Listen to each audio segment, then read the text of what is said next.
Hello दोस्तों, पवन teaching centre में आपका स्वागत है। पेन पेपर हाथ में है। आज 10वां के ज्योग्राफिक बुक साथ में है, तो बने रहे पवन टीचिंग सेंटर के साथ, पढ़ते रहें, यूँ आगे बढ़ते रहें। आज हम लोग करने जा रहे हैं बिहार उद्योग एवं परिवहन।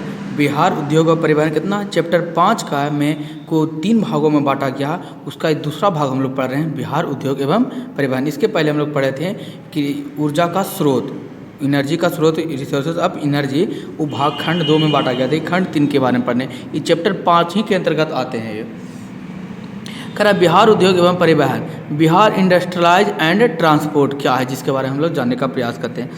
कह रहा अधिकतर बड़े उद्योग का छोटा नागपुर क्षेत्र में स्थित होने के कारण बिहार विभाजन के बाद वे झारखंड राज्य के अंग बन गए हैं।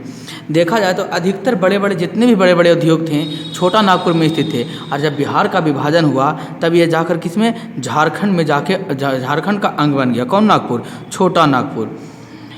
और बिहार के मानचित्र से बड़े उद्योग लगभग विलुप्त हो गए हैं। और देखा जाए तो बिहार के मानचित्र से बड़े बड़े उद्योग जो क्या हो गया, विलुप्त हो गए। विलुप्त हो गए मतलब कहने का मतलब क्या, खत्म हो गए। जो भी बड़े बड़े उद्योग थे कहाँ चले गए, झारखंड में चले गए। लेकिन यहाँ औद्योगिक विकास की संभावनाओं की कमी नहीं। लेकिन अगर देखा जाए तो उसके बावजूद भी बिहार में औद्योगिक विकास का संभावना नहीं है, कम नहीं है, यानी कि औद्योगिक विकास की संभावना प्रबल है। औद्योगिक विकास के लिए सभी अनुकूल भौगोलिक परिस्थितियों यहाँ वर्तमान हैं। अगर देखा जाए औद्योगिक विकास के लिए सभी अनुकूल भौगोलिक परिस्थितियाँ यहाँ वर्तमान है। वर्तमान है मतलब कहने का मतलब जितना भी उद्योग के लिए जो भी अनुकूल भौगोलिक परिस्थिति चाहिए, या कह सकते भौगोलिक भाग चाहिए, सारा यहाँ उपस्थित है। कहाँ? बिहार में। पर आधारित उद्योग के लिए कच्चे माल निकट में पड़ोस के राज्यों में उपलब्ध है। देखा जाए तो आधारित उद्योग, इस पर जो भी कच्चे माल पर आधारित उद्योग है जो इसके निकट में स्थित है, पड़ोसी राज्य में स्थित है। जैसे बिहार के पड़ोसी कौन कौन से हैं, वो राज्य में स्थित है। और सभी खनन क्षेत्र सुगम रेल एवं सड़क मार्गों से जुड़े हुए हैं। और देखा जाए तो सभी जो खनन क्षेत्र हैं, जितने भी प्रकार के खनन क्षेत्र जिसको खना जाता है, खनन करके उसे खनिज निकाला जाता है, उस सभी प्रकार के रेल या तो रेल से जुड़ा हुआ है या तो सड़क मार्ग से जुड़ा हुआ, किसी न किसी प्रकार से वह क्या किया हुआ है, जुड़ा हुआ है। कृषि एवं अन्य साधनों पर उद्योग के लिए विविध प्रकार की प्राकृतिक संसाधन और सुविधाएं मौजूद है। अगर देखा जाए तो कृषि एवं अन्य साधनों पर औद्योगिक के लिए विविध प्रकार की प्राकृतिक संसाधन सुविधाओं मौजूद है। यानी कहने का मतलब बहुत प्रकार की सुविधाएं यहाँ क्या उपस्थित है। करा कौन वाली डिबिया, हरी वाली डिबिया।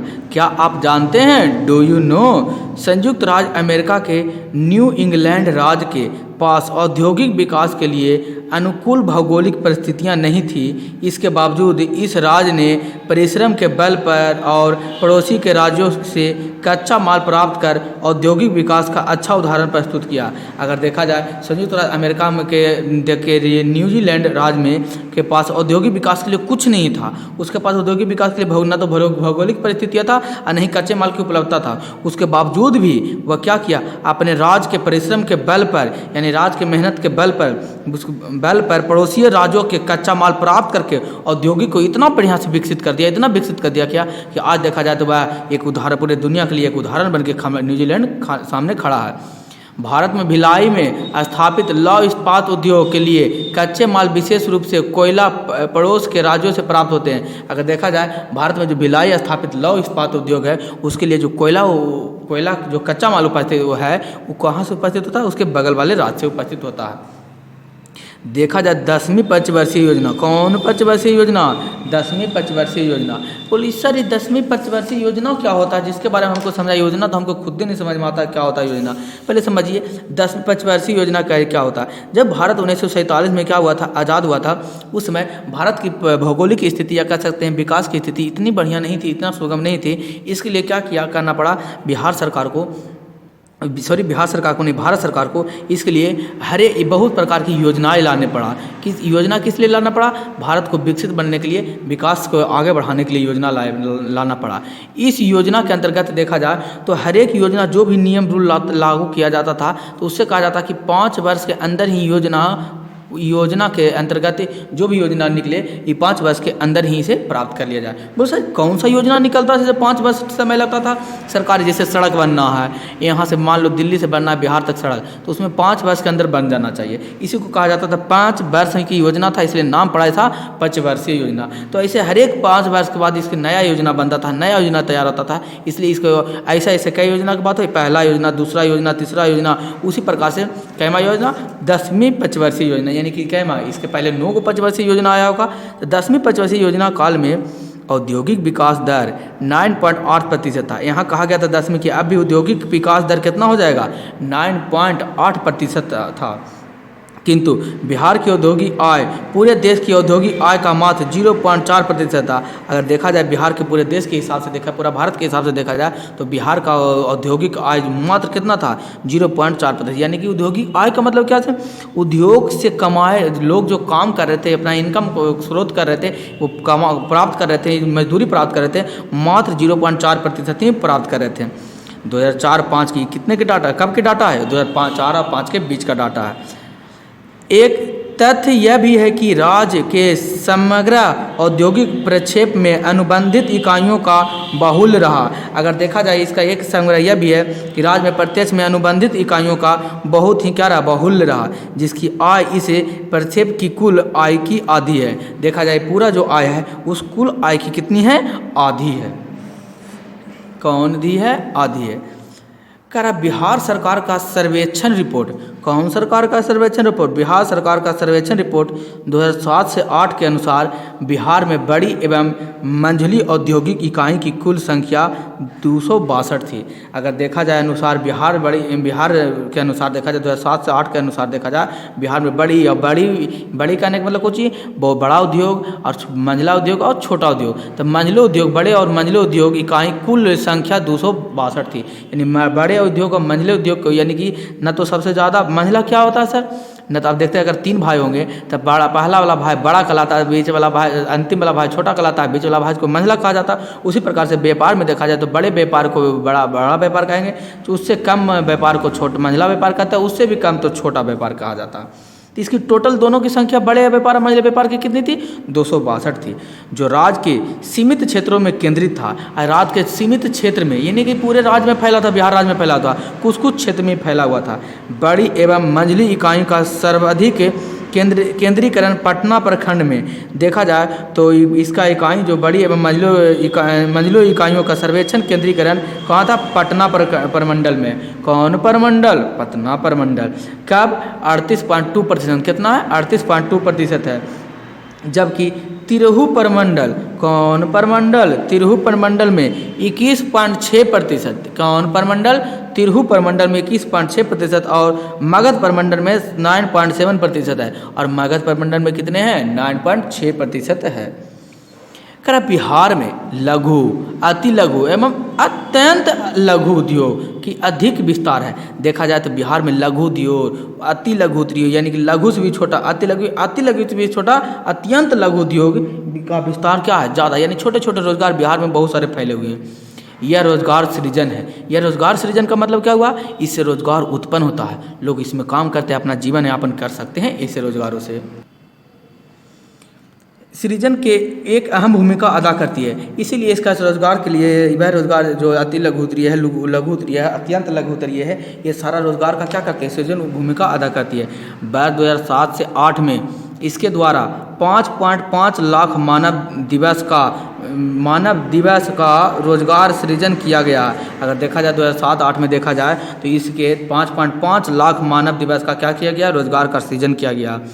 यह भी अनुमान किया जाता है कि बिहार में 1500 लघु उद्योग, 98,000 अति लघु उद्योग, अत्यंत लघु उद्योग इकाइयों में 68,000 शिल्पोद्योग इकाई मौजूद है। देखा जाए तो लघु उद्योग कितना है 1500 है। लघु अति लघु उद्योग देखा जाए कितना 98,000 है। अत्यंत लघु देखा जाए तो कितना है, जिसको शिल्प उद्योग कहते हैं, इकाई के अंतर्गत आता है 68,000 अति लघु उद्योग है। तीसरे अखिल भारतीय लघु उद्योग गणना, तीसरे जो अखिल भारतीय लघु उद्योग द्वारा जो गणना किया गया था, जनगणना किया गया था 2001 और 2 में बिहार में केवल 72.6 हज़ार अस्थायी रूप से निबंधित लघु इकाई थी। मात्र कितना था? 72,000 लगभग अस्थायी था। लेकिन अभी कितना है? अभी तो देखा जाए तो बहुत सारे जो है, जिससे 52.1 हज़ार इकाई कार्यशील था। इसमें मात्र उतना था, लेकिन कार्यशील पर कितना था? 52.1 हज़ार इकाई। लघु अति लघु उत्तरीय इकाई एवं शिल्प उद्योग इकाई पूरे राज्य में फैले। देखा जाए तो लघु उद्योग, अति लघु उद्योग और शिल्पोद्योग पूरे राज्य में क्या किए हुए? फैले हुए, विस्तारित है इसका, कह सकते हैं। कौन वाली डिबिया? हरी वाली डिबिया। क्या आप जानते हैं? Do you know? भारत की पहली चीनी मिल डच कंपनी द्वारा 1880 मोबितिया में स्थापित किया गया। देखा जाए तो भारत की पहली चीनी मिल जो मिल डच कंपनी थे 1840 में मोतीबितिया में स्थापित किया गया। मोबितिया, कौन बितिया? मोबितिया में स्थापित किया गया था, 1840 में किया गया था। बिहार में 10 टना गन्ना के से 1 टन चीनी प्राप्त होता है। बिहार में अगर 10 टन गन्ना है तो यानी कि कह सकते हैं 10 टन गन्ना बराबर 1 टन चीनी, यानी 10 टन गन्ना रहेगा तो 1 टन क्या प्राप्त किया जाएगा? चीनी प्राप्त किया जाएगा। 1960 के पूर्व में यहाँ पूरे भारत की लगभग 1/3 चीनी बिहार में प्राप्त होता है। अगर देखा जाए पूरे भारत का 1/3 चीनी, यानी कि अगर 3 टन पूरा भारत में उत्पादन हो रहा है तो 1 टन कहाँ उत्पादन होता है? बिहार में। किसका? चीनी का उत्पादन होता है। बोलो वाह सर, चीनी का खोज बहुत है बिहार में। तो उम्मीद करते हैं कि आपको समझ में आ रहा होगा। यदि आपको समझ में आ रहा तो वीडियो को लाइक और शेयर और सब्सक्राइब करना ना भूलें। बने रहे पवन टीचिंग सेंटर के साथ, पढ़ते रहें, आगे बढ़ते रहें। कृषि पर आधारित उद्योग, और बिहार में कृषि पर भी आधारित उद्योग बहुत सारे हैं। बोल जैसे है चीनी उद्योग, शुगर इंडस्ट्रीज। बिहार के उद्योगों में चीनी उद्योग एक महत्वपूर्ण स्थान रखता है। अगर देखा जाए बिहार के उद्योग में तो चीनी उद्योग एक बहुत बड़ा महत्वपूर्ण स्थान रखता है। वस्तुतः इसके साथ कई अन्य सहायक, इसके साथ देखा जाए तो बहुत सारे अन्य सहायक उद्योग का भी विकास होता है, और बहुत सारे इसके चीनी उद्योग के साथ साथ और बहुत सारे सहायक उद्योग भी इसके साथ होते हैं। बोल जैसे 20वीं सदी के मध्य तक भारत में चीनी उद्योग के क्षेत्र में बिहार का स्थान महत्वपूर्ण था। अगर देखा जाए 20वीं सदी के अंत तक होते होते देखा मध्य के बीच में देखा जाए ना तो बिहार में चीनी उद्योग का बहुत महत्वपूर्ण रखा जाता, महत्व माना जाता था। किंतु 1960 के बाद इस उद्योग में ह्रास होने लगा। लेकिन 1960 के बाद ये उद्योग में धीरे धीरे क्या आते लगा? कमी आने लगा। किंतु अब यह 7वें स्थान पर है। कैवें स्थान पर है? पहले स्थान पर था, लेकिन अब के हिसाब से देखा जाए तो भारत में इस 7वां स्थान पर है, जो बिहार है जो चीनी उद्योग को उत्पादन करता है। अब यह 7वें स्थान पर है, जबकि यहाँ इस उद्योग के लिए सभी अनुकूल भौगोलिक परिस्थितियाँ वर्तमान है। अगर देखा जाए तो जो इस उद्योग के लिए जितनी भी भौगोलिक परिस्थितियाँ होना चाहिए, गन्ना के लिए जो जिस प्रकार की मिट्टी की आवश्यकता है वो मिट्टी की आवश्यकता है, जितनी पानी की सिंचाई की आवश्यकता होती है वैसी सिंचाई है। गन्ने मिल चाहिए तो गन्ने मिल स्थापित है। उसके बावजूद भी कैमा स्थान पर चला गया? 7वां स्थान पर चला गया। कह सकते हैं ये हमारे कहीं न कहीं तरीक़ा से हमारा सरकार में भी इसका चीनी मिल का या उद्योग का कमी करने का एक बहुत बड़ा हाथ रहा या कारण रहा। अगर यह सरकार आज भी ध्यान दे तो ये चीनी उद्योग को और बड़े पैमाने पर बनाया जा सकता है, जिससे रोजगार सृजन होगा। अब बिहार के लोगों को बाहर जाके काम करना ना पड़ेगा, यहाँ बिहार में रहकर किसी न किसी तरीक़ा से काम कर सकते हैं। जबकि यहाँ इस उद्योग के लिए सभी अनुकूल भौगोलिक परिस्थितियाँ वर्तमान है। अंततः हाल के कुछ वर्षों में इसमें सुधार होने लगा है। अगर देखा जाए तो हाल के कुछ वर्षों में कुछ सुधार होने लगा है, जो तालिका 1.5 से स्थापित है। अगर देखा जाए तो स्पष्ट है, दिखाई दे रहा है कि हाल की स्थिति में किस प्रकार से सुधार आने जाते रहा। ये डाटा है 2004 से 5 के बीच में, 5 से 6 और 6 से 7 के बीच में डाटा दिया हुआ है। ईख मतलब गन्ना होता है। ईख की खेती का कुल क्षेत्रफल लाख हेक्टेयर में कितना है? 2.27 था कब? 2005 में। लगभग 6 में देखा जाए तो 2.3 हो गया, यानी कि 0.3% क्या हो गया? बढ़ा। उसके बाद 2.52 हो गया, यानी कि धीरे धीरे बढ़ते चला जा रहा है। ईख का उत्पादन लाख टन में, पहले ईख का उत्पादन होता था 125.82 लाख टन होता था। अब कितना होने लगा? 2006 में 1,1995 टन होने लगा, फिर 143.64 टन हो रहा है। यानी कि गन्ना के उत्पादन में भी क्या होने लगा? धीरे धीरे वृद्धि करते जा रहा है। चीनी का उत्पादन लाख में टन में 5.54, फिर 4.24 लाख टन, फिर देखा जाए तो 4.52 लाख टन, यानी कि पॉइंट में चीनी का उत्पादन क्या घटते ही गया। पहले तो उत्पादन होता था 5.54 टन, अब होने लगा 4.22 और 4.52, यानी कि घटा है, फिर हल्का सा बढ़ा है। पराई अवधि दिनों को देखा जाए तो 85 दिन में ये उत्पादन होता था, 126 दिन में, ये 150 दिन में, यानी दिनों की संख्या क्या चीज होता चला गया, बढ़ते चला गया। करा एक विभाग बिहार सरकार, एक का विभाग यानी गन्ने के विभाग में एक बिहार सरकार द्वारा बनाया गया है। इसमें देखिए क्या क्या है। करा पूर्व में यहाँ चीनी की मूल्य की संख्या 29 थी। अगर देखा जाए चीनी स्टार्टिंग में शुरुआती दौर पर देखा जाए तो चीनी मिल के गो था 29 गो था, लेकिन 2006 से 7 में इसकी संख्या घटकर मात्र 9 रह गई है। देखा जाए तो इसकी संख्या घटकर कितना रह गया, 9 रह गया, यानी 29, यानी कि कितने चीनी मिल बंद हो गए बिहार में, 20 चीनी मिल बंद होगी। तो सोच लीजिए 20 चीनी मिल बंद हो गए तो कितने बेरोजगार जो थे बेरोजगार हो गए हैं। वर्तमान में चीनी का कुल उत्पादन 5.52 लाख मीट्रिक टन किया जाता है। वर्तमान समय में देखा जाए तो चीनी का कुल उत्पादन जो है 4.52 लाख मीट्रिक टन में किया जाता है। बिहार में चीनी की अधिकतर मिलें उत्तरी पश्चिमी क्षेत्र में विकसित है। अगर देखा जाए तो बिहार के में जितना भी चीनी मिल है वो कौन क्षेत्र में पाया जा रहा है, उत्तरी पश्चिमी क्षेत्र में पाया जाता है। पश्चिमी चंपारण, कौन कौन, पश्चिमी चंपारण, पूर्वी चंपारण, सिवान, गोपालगंज और सारण जिले में चीनी मिल केंद्रित है। देखा जाए तो इस सारे स्थानों पर कौन सा मिल स्थित है, चीनी मिल स्थित है, क्योंकि यह क्षेत्र गन्ना उत्पादन के लिए अत्यंत ही अनुकूल है। देखा जाए तो यह क्षेत्र जो है गन्ना उत्पादन के लिए बहुत ही क्या है, अनुकूल है। अनुकूल का मतलब क्या चाहिए, यहाँ इस क्षेत्र में गन्ना उत्पादन आसानी से किया जा सकता है। जो जैसा परिस्थिति चाहिए, यानी कि मिट्टी की आवश्यकता चाहिए वैसा मिट्टी मौजूद है, जैसा माहौल वातावरण चाहिए, जैसा मौसम चाहिए वैसा मौसम यहाँ पर क्या उपस्थित, यानी कि अनुकूल है। बिहार में कुल चीनी मिल दरभंगा जिले के सरकारी लौहार, हसनपुर एवं मुजफ्फरपुर जिले के मोतिहार में है। अगर देखा जाए तो बिहार में कुल चीनी मिलें दरभंगा जिला के सरकारी लौहार, हसनपुर एवं मुजफ्फरपुर जिले में क्या है, एवं मोतीपुर में स्थित है। राज्य के दक्षिणी भाग में कौन भाग में, दक्षिणी भाग में चीनी के कुछ कारखाने स्थित है। देखा जाए तो राज्य के कुछ भाग में, दक्षिणी भाग में चीनी के कुछ कारखाने स्थित है। इनमें विक्रमगंज, बिहटा और गुरारू की चीनी मिलें हैं। अगर देखा जाए तो इसमें विक्रमगंज, बिहटा और गुरूर की चीनी मिलें क्या है, स्थित है।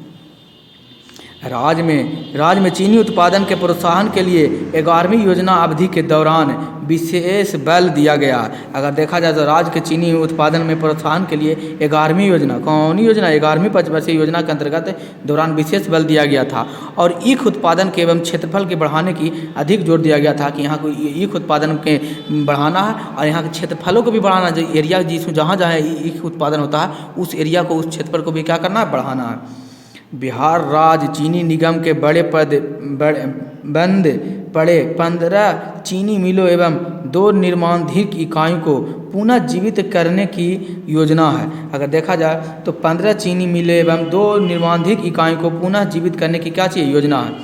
राज्य सरकार द्वारा, कौन सरकार, राज्य सरकार द्वारा यह भी निर्णय लिया गया है कि 11वां चीनी मिल का परिचालन की जिम्मेदारी रिलायंस हिंदुस्तान पेट्रोलियम एवं बहुराष्ट्रीय कंपनी को दी जाएगी। अगर यह भी देखा जाए तो यहाँ की जो चीनी मिल है, सरकार द्वारा यह निर्णय लिया गया कि 11 चीनी मिल का परिचालन एवं जिम्मेदारी रिलायंस हिंदुस्तान पेट्रोलियम एवं बहुराष्ट्रीय कंपनियों को दी जा सकती है।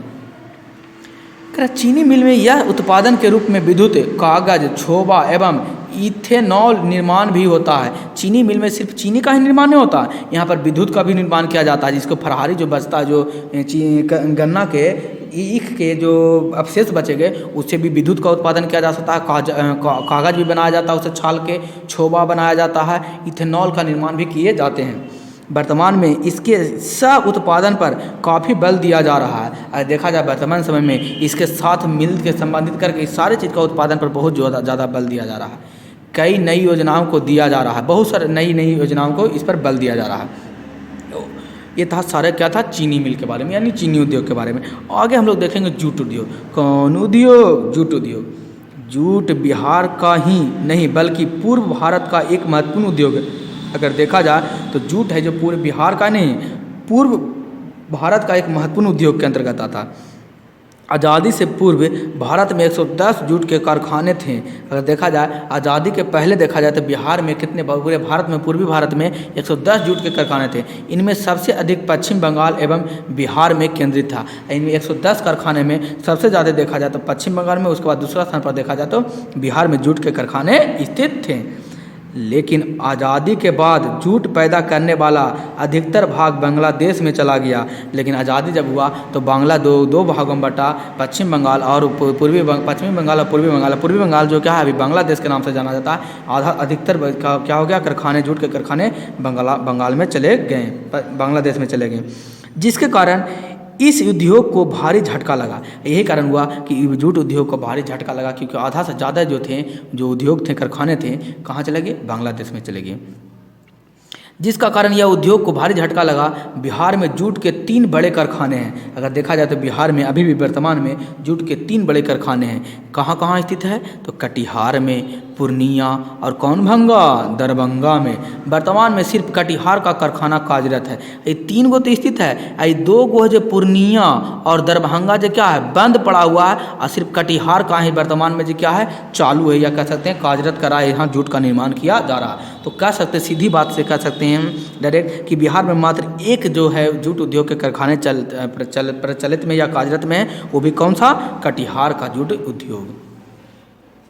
अगला हम लोग चलते हैं, देखते हैं तंबाकू उद्योग। कौन उद्योग, तंबाकू उद्योग। कर तंबाकू उत्पादन में बिहार का स्थान देश में घटा।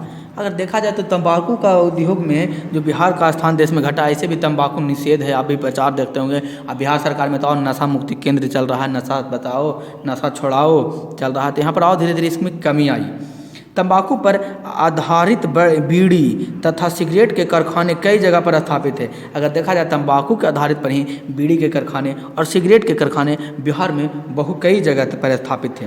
जैसे कहाँ कहाँ से सर, तो मुंगेर में इम्पेरियल टोबैको दिलारपुर में स्थापित था। मुंगेर जिले में देखा जाए इस कंपनी का नाम क्या था, इम्पेरियल टोबैको दिलारपुर में स्थापित था। दिलारपुर में कौन टोबैको, इम्पीरियल टोबैको कंपनी का क्या नाम है, कौन से जिला में स्थित है, मुंगेर जिला में स्थित है। कौन से स्थान पर मुंगेर जिला में, दीवालपुर के स्थान पर है। यानी मुंगेर जिला में दीवालपुर कोई शहर का नाम होगा, कोई जगह का नाम होगा।